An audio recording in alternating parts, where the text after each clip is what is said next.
Hi everyone, welcome back to my channel.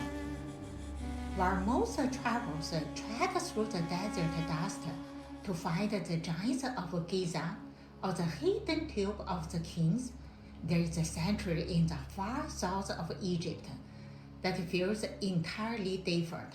It is a place of water and light, a sacred monument floating on the blue expanse of the Nile. This is the Temple of Philae, known for centuries as the Pearl of Egypt. Philae is more than just a collection of stones.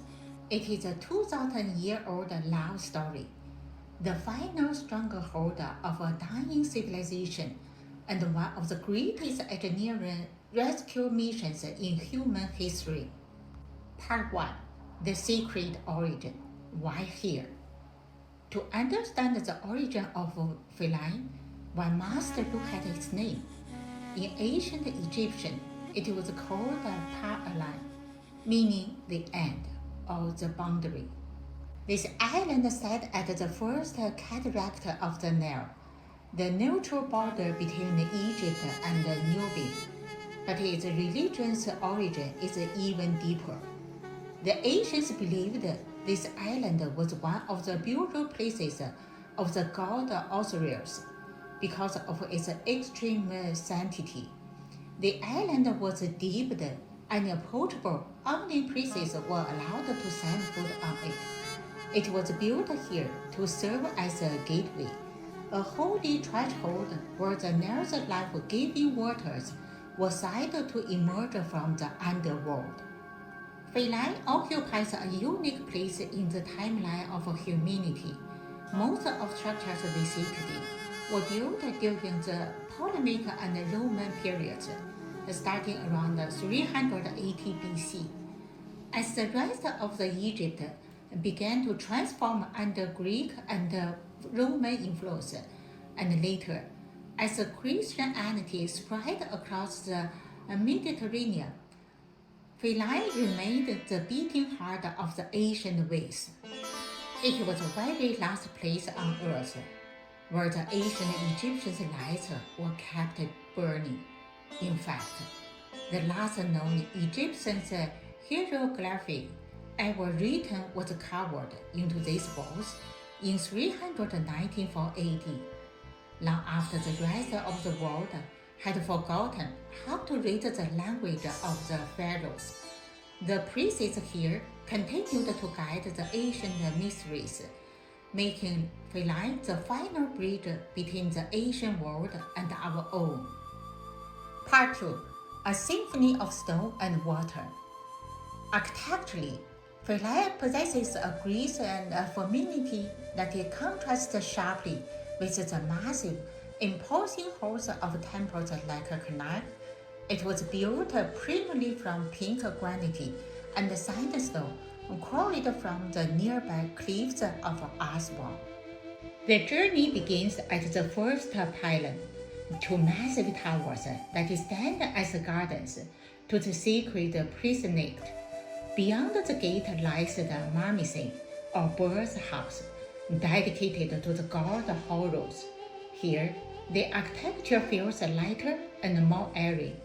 The columns are topped not with simple stones, but with the intricately carved face of Hathor, the goddess of joy and music, and the capitals shaped like blooming papyrus and lotus flowers. Perhaps the most iconic sight is the Trajan's kiosk, often called the Pharaoh's bed.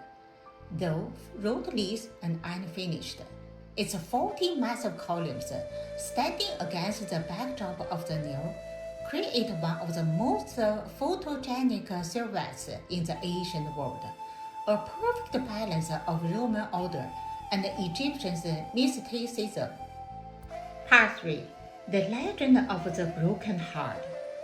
To truly understand Philae, one must understand the goddess Iris, the ultimate symbol of devotion and magic.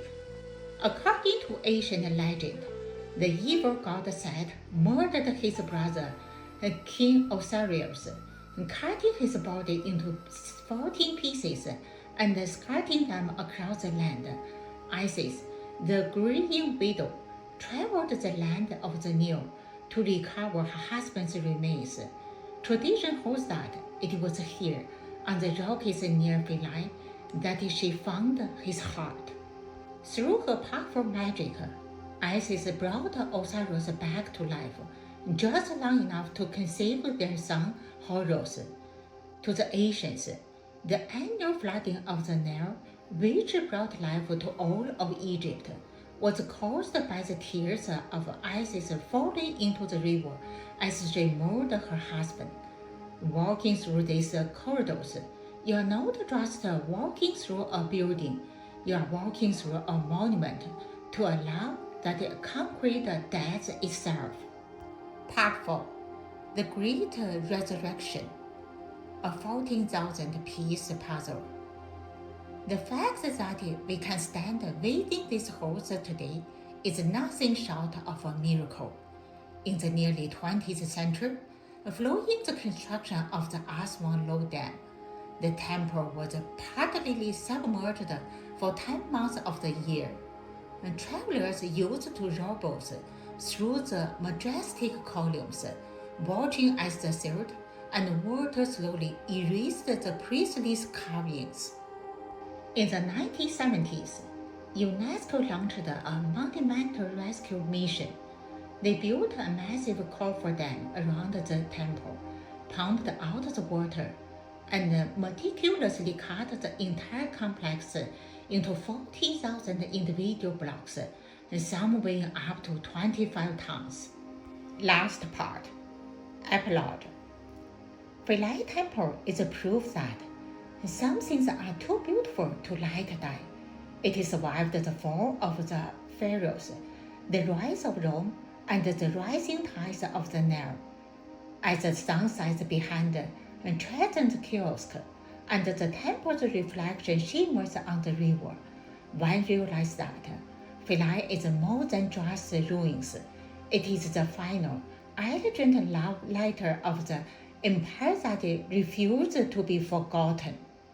Thank you for joining me to explore the Philae Temple. If you like, please share and subscribe. See you next episode.